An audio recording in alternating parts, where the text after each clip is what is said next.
हुआ 1875 को हुआ गुजरात के नाडियाड जिले। कहाँ पर सर? गुजरात के नाडियाड। गुजरात में प्रदेश, गुजरात के नाडियाड में हुआ। उस समय रियासत हुआ करती थी, गुजरात प्रदेश नहीं हुआ करता था। समझ में आ रही है बात? 1875 को जन्मे। पिता का नाम था इनके जावेद भाई पटेल और माता का नाम था लाडवा बाई। पिता का नाम जावेद भाई पटेल और माता का नाम लाडवा बाई। सरदार पटेल जो इनका जन्म हुआ एक कृषक परिवार में हुआ, गरीब परिवार था, बहुत ज्यादा धन संपत्ति परिवार में नहीं थी, लेकिन बुद्धि कुशल इतने थे, इतने ज्यादा इंटेलिजेंट हम कह सकते हैं, ब्रिलियंट कह सकते हैं, इतने ज्यादा दृढ़ निश्चय थे कि ये अपने दृढ़ निश्चय, अपनी पढ़ाई करने की स्किल्स के बेसिस पर लंदन चले गए बैरिस्टर की पढ़ाई करने। लंदन से बैरिस्टर उनके लौटे। लंदन में बैरिस्टर की पढ़ाई होती थी 36 महीने की, 3 साल की, जो इन्होंने 2.5 साल में पूरी की, लगभग 30 महीने में। और पूरा ब्रिटिश साम्राज्य उस समय जहां जहां भी फैला हुआ था, चाहे भारत में ब्रिटिशर्स राज करते थे, लंदन में ब्रिटिश साम्राज्य था, या जहां पर भी ब्रिटिशर्स थे, वहां पर उस समय के ब्रिटिश साम्राज्य के सबसे ब्रिलियंट स्टूडेंट और सबसे ज्यादा हाईएस्ट स्कोर करने वाले स्टूडेंट थे सरदार वल्लभ भाई पटेल। मतलब ब्रिटिश साम्राज्य के इतिहास में उस समय तक किसी ने इतना हाई स्कोर नहीं किया था बैरिस्टर की डिग्री में जितना उन्होंने किया। और पढ़ाई की 6 महीने पहले खत्म की, 36 महीने की पढ़ाई को 30 महीने में उन्होंने पूरा किया। ये उनकी दृढ़ निश्चय था। सरदार वल्लभ भाई पटेल वहां से वापस लौटे बैरिस्टर बनके, अहमदाबाद में के सबसे बड़े वकील बने। अहमदाबाद शहर के सबसे बड़े वकील बन गए सरदार वल्लभ भाई पटेल। इतनी कार्यकुशलता, इतना दृढ़ निश्चय, इतना ज्यादा खुद को डेडिकेट किया उन्होंने वर्क के लिए कि सबसे बड़े वकील बन गए। कोई भी केस किसी भी तरीके का होता था, सरदार वल्लभ भाई पटेल उसे हैंडल करते थे। लेकिन बस एक उनकी क्रॉस रहती थी कि वो कभी भी गलत लोगों का केस नहीं लड़ते थे, कभी भी वो झूठ के लिए नहीं लड़ते, और उसके बावजूद वो सबसे बड़े वकील थे। इसी की श्रृंखला में एक वाकया ये आता है, जब वो सबसे बड़े वकील बन गए तो एक बार क्या हुआ, उनकी पत्नी बहुत बीमार हो गई। सरदार वल्लभ भाई पटेल की पत्नी, जरा डिफरेंस है दोनों के नाम में, तो उनकी पत्नी बहुत बीमार हो गई। जब उनकी पत्नी बीमार हुई तो उन्हें अहमदाबाद से गांव जाना पड़ा, पत्नी उनसे अलग गांव में रहती। जब उन्हें वहां जाना पड़ा उनके गांव, अपने गांव में अपनी पत्नी के पास, तो क्या हुआ, अचानक से जो एक वो केस कर रहे थे, किसी निर्दोष केस की सुनवाई का, उनके पास टेलीग्राम आता है कि डेट है सुनवाई की और आपको आना होगा। तो उनकी पत्नी ने उनसे कहा कि आपका पहले धर्म है वकील के नाते उस निर्दोष व्यक्ति को बचाना, आप पहले अहमदाबाद जाइए, मेरी सेहत का ध्यान यहाँ पर कोई और रख लेगा या मैं खुद रखूंगी, आप वहाँ पर जाकर केस की सुनवाई कीजिए। जब वहाँ पर वो केस की सुनवाई के लिए पहुंचे तो जिस समय पर सुनवाई चल रही थी उनके पास एक और टेलीग्राम आता है। उस टेलीग्राम में उनकी पत्नी की मृत्यु का समाचार था, जिसे उन्होंने पढ़ा और चुपचाप जेब में रख लिया। उसके बाद सुनवाई लगभग 2 घंटे चली। मजबूरी में आपका टेलीग्राम आता है। क्या था ऐसा उस टेलीग्राम में? तो तब उन्होंने बताया, तो ऐसी दृढ़ता, ऐसा कर्तव्य बनाया व्यक्ति जो कर्तव्य के लिए इतना डेडिकेटेड थे कि अपनी पर्सनल चीजों को अलग रखकर उन्होंने पहले अपनी प्रोफेशनल चीजों को ऊपर रखा, उस निर्दोष व्यक्ति की रिहाई नहीं करने दी। इसके बाद जब वो लंदन से लौटे थे तो उनके दिमाग में पूरी तरीके से एक ब्रिटिश सोच बसी हुई थी। वो कोट पैंट पहनते थे, मूछें रखते थे, हैट लगाते थे, पूरे तरीके से वो अंग्रेजी रंग में रंगे हुए। लेकिन एक और गांधी जी के विचारों से वो स्टार्टिंग में बिल्कुल भी प्रभावित नहीं थे, जबकि गांधी जी भी गुजरात से बिलोंग करते थे। गांधी जी गुजरात अक्सर जाया करते थे, लेकिन वो गांधी जी के विचारों से सहमत नहीं थे। उनका कहना ये था, अहिंसा से कभी आजादी नहीं पाई, आप प्यार से समझाकर कभी अंग्रेजों को यहाँ से नहीं बना सकते। तो उन्होंने क्या किया, जब एक बार गांधी जी अहमदाबाद पहुंचे तो गांधी जी को सुनने के लिए गए, किसी के प्रोत्साहित करने पर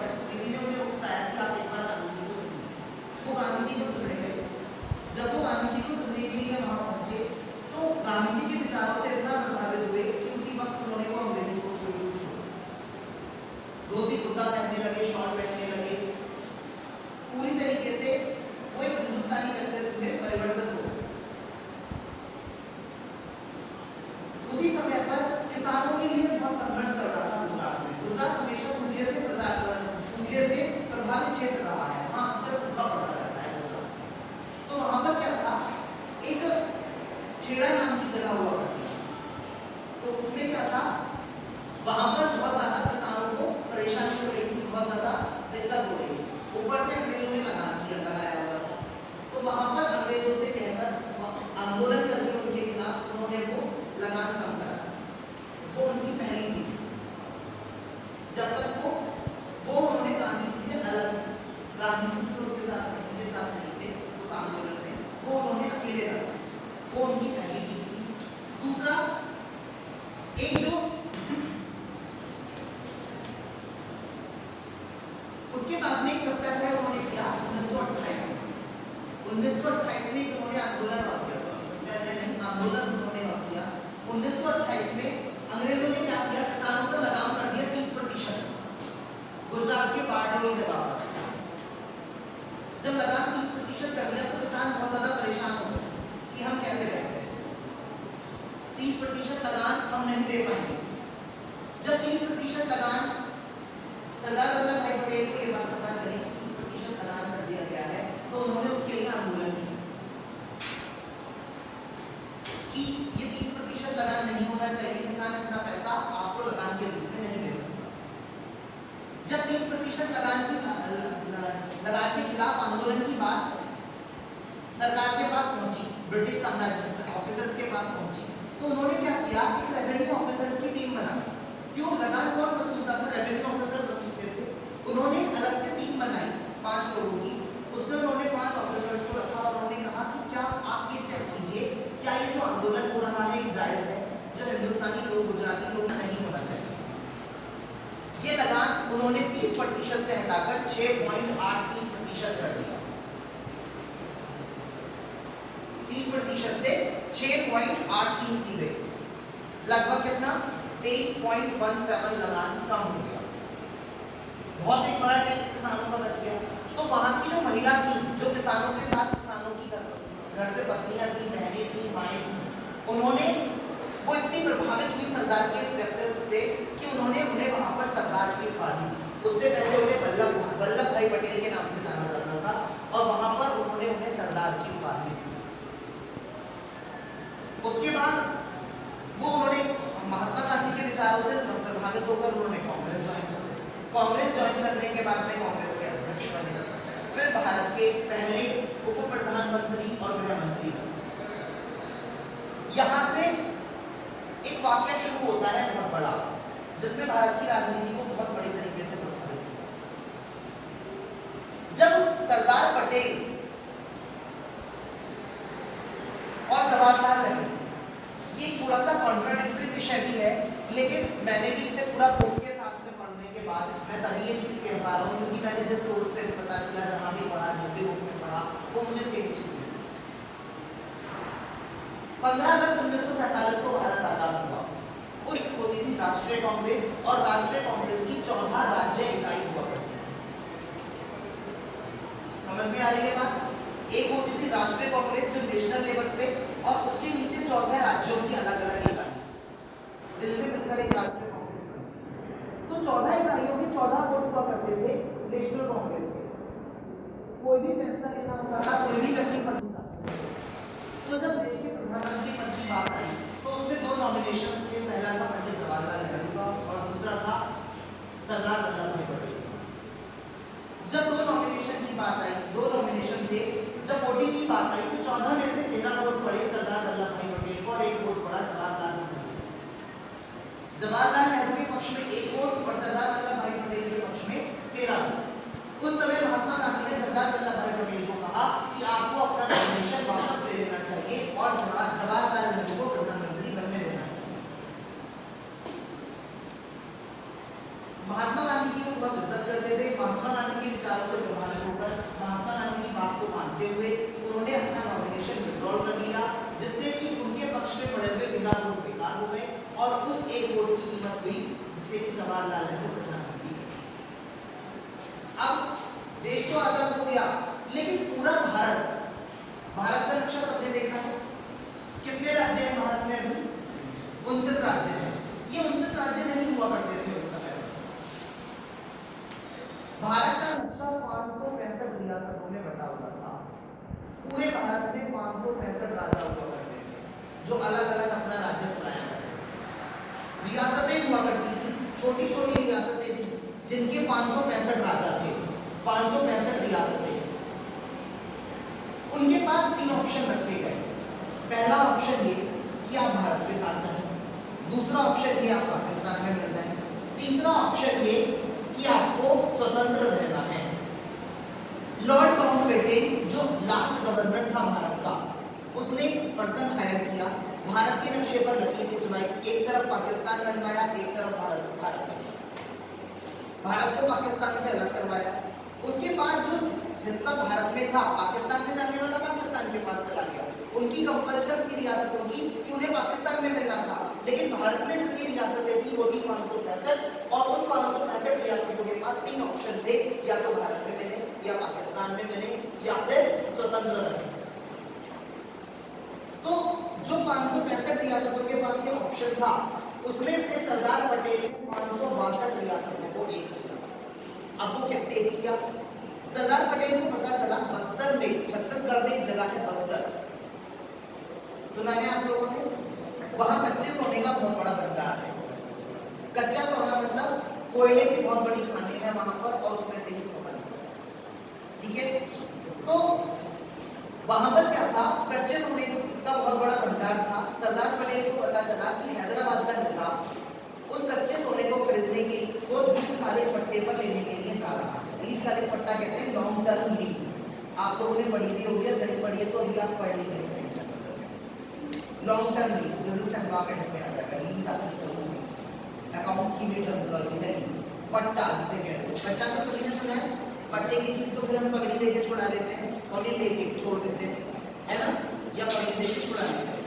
तो लॉन्ग टर्म लीज पर लेने जा रहा था, खरीदने जा रहा था बस्तर का, सॉरी हैदराबाद का निजाम। सरदार पटेल को ये बात पता चली, उन्हें पकड़ा, उनके साथ में वो चल पड़े। सबसे पहले उड़ीसा पहुंचे।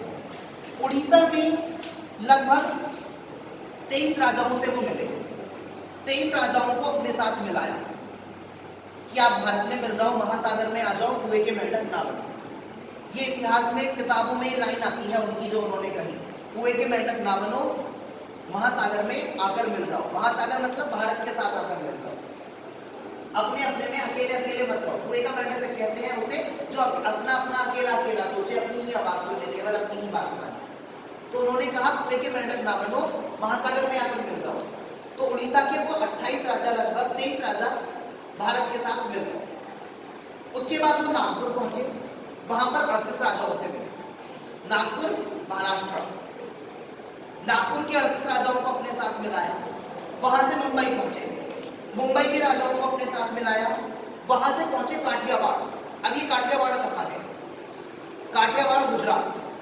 250 राजा अलग अलग, उन्होंने उन्हें अपने साथ मिलाया।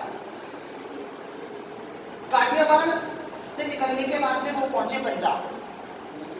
पंजाब में जाकर देखा वहां का खजाना बिल्कुल खाली था, लेकिन पंजाब में एक रियासत थी फरीदकोट, वहां के खजाने में बहुत धन संपत्ति थी। अब फरीदकोट के राजा को उन्होंने अपने साथ मिलाना चाहा, लेकिन फरीदकोट के राजा ने मना कर दिया कि हम आपके साथ विलय नहीं करेंगे, हम स्वतंत्र रहना चाहते हैं। सरदार पटेल ने कहा क्या मर्जी है, बिल्कुल स्ट्रिक्ट आवाज में, क्या मर्जी है, क्या चाहते हो। बस उनके उस एक वाक्य को सुनने के बाद में उसने तुरंत आत्मसमर्पण कर दिया और वो तुरंत भारत में मिल गए। अब बारी आई हैदराबाद। 565 में से 562 रियासतें उन्होंने अपने भारत देश में मिलाई, एक अखंड भारत का निर्माण कर दिया। 3 रियासतें बची, जूनागढ़, हैदराबाद और जम्मू एंड कश्मीर। जम्मू एंड कश्मीर अब कहा जाता है, तब उसे कहा जाता था कश्मीर की रियासत, जिसके राजा थे राजा हरि सिंह। अब कहा 3 रियासतें थी केवल, पहला जूनागढ़, दूसरा हैदराबाद और तीसरा जम्मू एंड कश्मीर। जूनागढ़ की रियासत को वो मिलाने के लिए पहुंचे। उन्होंने वहां के राजा को समझाया कि या तो हमारे साथ मिल जाओ, वरना अंजाम बहुत बुरा होगा। जूनागढ़ का राजा भारत छोड़कर कराची चला गया, पाकिस्तान चला गया, और उसके बाद में जूनागढ़ को मिला लिया गया भारत। जूनागढ़ कहाँ है? गुजरात में। गुजरात एक ऐसा प्रदेश था जिसमें सबसे ज्यादा रियासतें थी, उसे भी मिला दिया गया। उसके बाद में हैदराबाद का नंबर आया। हैदराबाद के निजाम ने भी मना कर दिया। हैदराबाद के निजाम ने कहा हम तो स्वतंत्र रहना चाहते हैं या फिर हम जाएंगे पाकिस्तान के साथ। अब सरदार पटेल को लगा कि भारत के नक्शे में पाकिस्तान आएगा इधर, पूर्वी पाकिस्तान, पश्चिमी पाकिस्तान जो कि आज की डेट में बांग्लादेश है वो आएगा इधर, और हैदराबाद नीचे। ये तो बड़ी दिक्कत हो जाएगी, हमें तो संपूर्ण भारत चाहिए। तो उन्होंने उसके लिए ऑपरेशन पोलो चलाया। ऑपरेशन पोलो चला अगस्त 1947 से दिसंबर 1948 तक, और ऑपरेशन पोलो चलाकर हैदराबाद के निजाम का आत्मसमर्पण उन्होंने कराया। 565 में से 564 रियासतें भारत में मिला दी और एक अखंड भारत का निर्माण कर दिया। एक रियासत जम्मू एंड कश्मीर बची, वहां पर कुछ लोगों ने महाराजा हरि सिंह के खिलाफ विद्रोह कर दिया। जब महाराजा हरि सिंह के खिलाफ विद्रोह कर दिया तो पंडित जवाहरलाल नेहरू ने क्या किया, उसको अंतरराष्ट्रीय मुद्दा बना दिया, क्योंकि वो प्रधानमंत्री थे, वो उसे यूएन में ले गए, जिसकी वजह से वो आज भी चर्चा का विषय बना हुआ है, एक समस्या का विषय बना हुआ है। हम उसे आज भी अखंड भारत में एक विवाद। सरदार पटेल ने का जो विजन था वो भारत देश को लेकर बहुत ही डिफरेंट, बहुत ही अलग था। उन्होंने अपने विचारों जो इस तरीके से कुछ व्यक्त किए हैं। पहला उन्होंने कहा, मैंने कला या विज्ञान के गगन में ऊंची उड़ान नहीं भरी। मैंने कला या विज्ञान के भवन में ऊंची उड़ान नहीं भरी। क्यों? बैरिस्टर थे, ना तो आर्टिस्ट थे ना साइंटिस्ट थे, बैरिस्टर थे, वकालत करते थे। तो उन्होंने कहा मैंने कला या विज्ञान के गगन में ऊंची उड़ान नहीं भरी। मेरा विकास कच्ची झोपड़ी में हुआ, गरीब किसान की खेतों की भूमि और शहरों के गंदे मकान में हुआ। गरीब किसान के कच्चे मकान और शहरों के गरीब किसान की झोपड़ी और शहरों के कच्चे मकान में, मतलब अगर मैं शहर में भी रहा हूँ तो कच्चे मकान में रहा हूँ, और अगर गरीब गांव में रहा हूँ तो गरीब किसान की झोपड़ी और खेतों में रहा हूँ, क्योंकि कृषक परिवार से थे, गरीब थे। दूसरी बात जो उनका विजन था भारत को लेकर वो बहुत क्लियर था। पहला क्या? उन्होंने कहा इस मिट्टी में कुछ अनूठा है, इस मिट्टी में, इस भारत देश की मिट्टी में कुछ अलग सा है, कुछ अनूठा सा है। कई बाधाओं के बावजूद हमेशा महान आत्माओं का यहाँ विकास रहा, हमेशा महान आत्माएं यहाँ विकसित होती रही। दूसरा उन्होंने कहा यह प्रत्येक नागरिक की जिम्मेदारी है। जब भारत देश आजाद हो गया उसके बाद का ये सेंटेंस उन्होंने कहा, यह प्रत्येक नागरिक की जिम्मेदारी है कि वह अनुभव करे कि उसका देश स्वतंत्र है। प्रत्येक नागरिक की जिम्मेदारी है वह अनुभव करे, वह समझे कि उसका देश स्वतंत्र है, उसकी स्वतंत्रता की रक्षा करना उसका कर्तव्य है।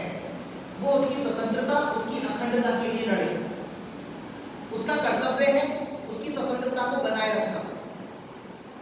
हर एक भारतीय को अब यह भूल जाना चाहिए कि वह सिख है, राजपूत है या मराठा है।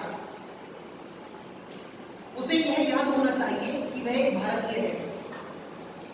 वो खुद को एक भारतीय माने, वो धर्म या जाति में डिवाइड ना हो, और उसे इस देश में हर अधिकार है पर कुछ जिम्मेदारियां भी हैं। उसे हर इस स्वतंत्र भारत में हर अधिकार है परंतु कुछ जिम्मेदारियां भी हैं। उन्होंने हर देशवासी को यह एहसास कराया कि आप स्वतंत्र हैं, आप अपनी स्वतंत्रता के चलते कुछ भी कर सकते हैं, लेकिन स्वतंत्रता के अधिकार के साथ साथ आपकी कुछ जिम्मेदारियां भी बनती हैं इस देश के प्रति, इस देश की अखंडता के प्रति। उसके बाद उन्होंने उसकी इसी कड़ी में एक लाइन और आती है उनकी, जो उन्होंने कही विचार है जो उनके जीवन से जुड़ा हुआ है, जो हर किसी को जीवन की एक प्रेरणा देता है कि हर किसी व्यक्ति को जीवन कैसा जीना चाहिए। उन्होंने कहा अक्सर मैं ऐसे बच्चों के साथ जो मुझे अपना साथ दे सकते हैं, छोटे बच्चे जो मुझे अपना साथ दे सकते हैं, उनके साथ हंसी मजाक करता हूँ। जब तक एक इंसान अपने अंदर के बच्चे को बचाए रख सकता है, जब तक कोई भी इंसान अपने अंदर के बच्चे को बचाए रख सकता है, तभी तक जीवन उस अंधकारमयी छाया से दूर रह सकता है, तभी तक उस व्यक्ति का जीवन उस अंधकारमयी छाया से दूर रह सकता है जो इंसान के माथे पर चिंता की लकीरें छोड़ जाती है। कितनी सुंदर ये बात उन्होंने कही उनका ये कहना था कि हमें हमेशा अपने अंदर एक बच्चे को जीवित रखना चाहिए, छोटे बच्चों के साथ हंसना खेलना चाहिए, जिससे कि हमारी चिंता की लकीरें मिटती रहें। क्यों? जब हम बच्चों के साथ होते हैं तो हम चिंताएं भूल जाते हैं, उनकी हंसी ठिठोली में चिंताओं को भूल जाते हैं, अपनी सारी परेशानियों को भूल जाते हैं, हम उनके साथ बच्चे बन जाते हैं। तो उन्होंने कहा कि हमें बच्चों के साथ बच्चे बनकर भी रहना चाहिए, उनके साथ हंसना चाहिए, खेलना चाहिए, मजा करना चाहिए। एक और वाक्य उनके जीवन का आता है, जब वो छोटे थे, स्कूलिंग कर रहे थे, पढ़ाई कर रहे थे स्कूल की, तो उनकी कान में फोड़ा हो गया। फोड़ा हो गया कान में। कान समझते हो आप किसे कहते हैं? कान बोलते हैं किस वाले से? यहाँ उनकी कान में फोड़ा हो गया। तो उस समय पर क्या था, ज्यादा दवाइयां तो होती नहीं थी, ज्यादा डॉक्टर के पास लोग नहीं जाते थे। तो क्या उन्होंने क्या उसका उपाय था उस समय पर कि नाई होता है बाल काटने वाला, तो उससे ब्लेड से चीरा लगवा देते उस फोड़े में, जिससे कि उसकी गंदगी अंदर से बाहर निकल जाए। आज भी यही है, जब भी कभी इस तरीके का फोड़ा हो जाता है तो उसे कट लगा के निकालना पड़ता है उसके अंदर से। आज उसे ऑपरेशन बोल देते हैं, है ना, माइनर ऑपरेशन बोल देते हैं, माइनर सर्जरी बोल देते हैं। तो जितने भी नाई थे उन्होंने सलाह दी उस समय पर कि इसमें चीरा मत लगाओ, ये चीरा लगाने से सही नहीं होगा, इस पर गरम सलाख लगाओ। गरम सलाख क्या होती है? लोहे की छड़, लोहे की छड़ को बोलते हैं सलाख। जैसे आप ये देख रहे हैं, ये क्या है? लोहे की सलाख है। इसे गरम करके और उससे दागा जाए इस फोड़े। अब वो क्योंकि इतने छोटे थे तो कोई भी लोहार तैयार नहीं हुआ कि हम इतने छोटे बच्चे को लोहे की सलाख से कैसे दागें। लेकिन उनका मन इतना मजबूत, इतने दृढ़ निश्चयी थे वो कि उन्होंने लोहे की सलाख गरम उठाई और खुद ही अपना फोड़ा दागा, छोटी सी उम्र। इसके अलावा एक और कहानी आती है उनके जीवन की, जब वो लेजिस्लेटिव असेंबली के सभापति थे। लेजिस्लेटिव असेंबली हुआ करती थी भारत में, उसके सभापति थे वो। लेजिस्लेटिव असेंबली मतलब जैसे बार एसोसिएशन होता है ना वकीलों का, उस समय में लेजिस्लेटिव असेंबली हुआ करती थी, उसमें सारे वकील बैठते थे और जो वरिष्ठ वकील होता था वो उनका हेड होता था, सभापति से बोला जाता था। तो एक फॉरेन कपल, अंग्रेज दंपत्ति, पति पत्नी अंग्रेज घूमने आए भारत।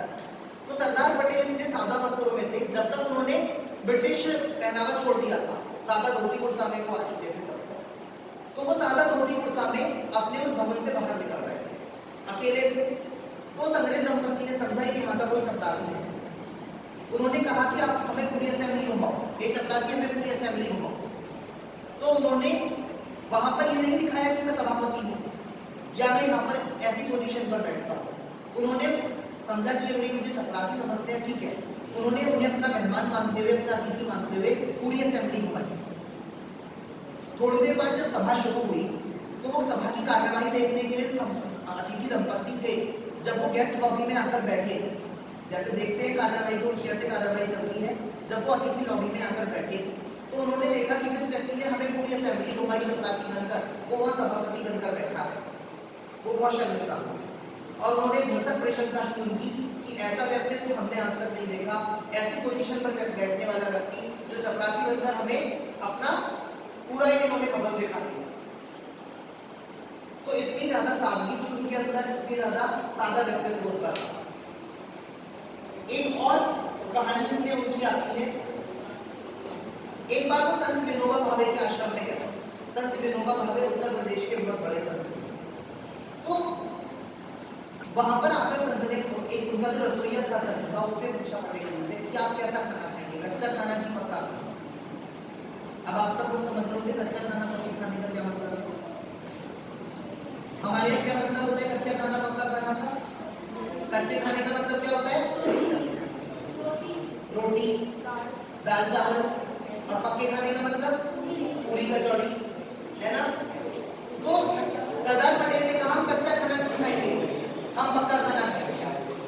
सरदार पटेल क्या समझ रहे थे? कच्चा खाना मतलब आटा, कच्चे चावल, बिना पका हुआ खाना। उन्होंने कहा हम कच्चा खाना कैसे खा सकते हैं, हम तो पका हुआ पक्का खाना खाएंगे। पक्का खाना मतलब उनका समझना था पक्का खाना मतलब पका हुआ खाना। जब उनके सामने पूरी कचौड़ी परोसी गई तो उन्होंने कहा कि मुझे तो दाल चावल चाहिए, रोटी चाहिए। तो तब रसोइये ने कहा कि नहीं, आपको तो पक्का करना पड़ा। तब जाकर उनका ये सेंशन हुआ। तो इतने ज्यादा वो सादा थे कि वो पक्का खाना कहीं अतिथि में बनकर भी जाते थे तो भी नहीं खाते, हमेशा कच्चा खाना पसंद करते थे, हमेशा सादगी से जीवन जीते। प्रेजेंट में आज गुजरात में एक जगह है केवड़िया। केवड़िया के नर्मदा नदी में, नर्मदा नदी वहां पर बहती है, वहां पर 182 मीटर ऊंची उनकी मूर्ति लगाई जा रही है। कांसे की मूर्ति लगाई जा रही है। वो मूर्ति कैसे बनी है? 2014 में उसकी आधारशिला रखी गई। अच्छा, किसी को ये पता है 182 मीटर ऊंची क्यों है वो? 182 लोकसभा सीट है गुजरात में। गुजरात में 182 विधानसभा सीटें हैं, इसलिए उस मूर्ति की ऊंचाई 182 मीटर रखी गई। दूसरा कारण, जो यूएसए में स्टैचू ऑफ लिबर्टी है उससे जस्ट डबल है। एक म्यूजियम बनाया जा रहा है जहां पर आप ये देख सकते हैं कि ये मूर्ति कैसे कैसे बनी। ये मूर्ति कैसे बनी है? एक मूर्तिकार ने पहले 30 फुट ऊंची कांसे की प्रतिमा बनाकर दी। उस कांसे की प्रतिमा से 15 मिनट का और है लेक्चर, आप शांति से बैठे हैं, 11 बजे ऊपर। उसने कांसे की मूर्ति बनाकर दी। कांसे की मूर्ति को डिजिटल रूप में परिवर्तित किया गया, मतलब एक मशीन लगाई गई, उससे किरणें डाली गई कि 182 मीटर ऊंची प्रतिमा कितनी ऊंची बैठेगी, और फिर वो जो पूरा एक तरीके से फ्रेम बना, डिजिटल फ्रेम, किरणों का फ्रेम, उस पर कांसे की मूर्ति के फ्रेम्स रखे गए। उन्हें zigzag, जैसे आप ब्लॉक गेम खेलते थे बचपन में, उस तरीके से उन्हें फिर वहां पर जोड़ा। उसमें एक लिफ्ट भी लगाई गई है, सीने तक वो लिफ्ट जाती है, जहां पर 200 लोग खड़े होकर नर्मदा नदी को 13 किलोमीटर दूर तक देख सकते हैं। मूर्ति से जुड़े हुए और बहुत सारे रोचक तथ्य हैं। आज उसका इनॉग्रेशन 10 बजे हो चुका है औपचारिक, क्योंकि वो इतनी बड़ी है तो दिखती तो सभी को है बनी हुई, लेकिन एक औपचारिक उद्घाटन आज से उसका हो चुका है। और शायद 300 रुपये उसको वहाँ पर म्यूजियम देखने के, उसके पास जाने के, लिफ्ट में चढ़कर नर्मदा नदी को देखकर आने के, वो सब जो है उसका शायद 300 रुपये फेयर रखा गया, टिकट रेट। सरदार वल्लभ भाई पटेल 15 दिसंबर 1950 को उनका देहावसान हुआ, वो हमें छोड़कर चले गए। आज हम उनकी 143वीं जयंती मना रहे हैं। इसी उपलक्ष्य में ये विचार गोष्ठी आयोजित की गई थी। कॉलेज का अपना कोई पर्पस नहीं था, मैं आपको ये भी बता दूं। मैं सत्यनिष्ठा से शपथ लेता हूं कि मैं राष्ट्र की एकता, अखंडता और सुरक्षा को बनाए रखने के लिए स्वयं को समर्पित करूंगा और अपने देशवासियों के बीच यह संदेश फैलाने का भी भरसक प्रयत्न करूंगा। मैं यह शपथ अपने देश की एकता की भावना से ले रहा हूं, जिसे सरदार वल्लभ भाई पटेल की दूरदर्शिता एवं कार्यों द्वारा संभव बनाया जा सका। मैं अपने देश की आंतरिक सुरक्षा सुनिश्चित करने के लिए अपना योगदान करने का भी